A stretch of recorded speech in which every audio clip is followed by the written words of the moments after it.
Personality growth lab के इस प्रस्तुति में आपका स्वागत है। मैं ओपी शांकृत्यायन आपके समक्ष भारतीय तिरंगा का जो इतिहास है उसे क्रोनोलॉजिकल ऑर्डर में रखना चाहता हूँ। इसकी पहली बार परिकल्पना स्वामी विवेकानंद जी की शिष्या सिस्टर निवेदिता ने की थी और 1906 में स्वदेशी और बहिष्कार आंदोलन के दौरान कलकत्ता, जो वर्तमान में कोलकाता है, के पारसी बागान चौक में पहली बार इस ध्वज को फहराया गया था। लगभग ऐसा ही एक झंडा 1907 में फहराया गया, जिसमें कुछ परिवर्तन था, जो भीकाजी कामा द्वारा पेरिस में फहराया गया था।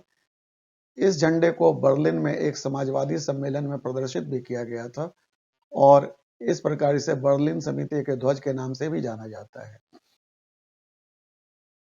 इसके बाद 1917 में स्वशासन आंदोलन के एक भाग के रूप में एनी बेसेंट और बाल गंगाधर तिलक ने एक और झंडा फहराया।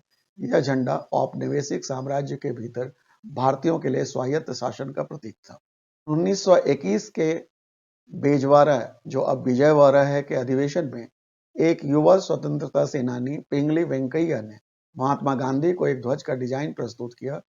इस ध्वज में भी 3 पट्टियां थी, सफेद, हरी और लाल, और उसमें चरखा बना हुआ था। ये काफी लोकप्रिय हुआ और यहाँ से पिंगली वेंकैया साहब का नाम ध्वज के इतिहास के साथ जुड़ गया। इसके बाद इसमें कुछ परिवर्तन किया गया।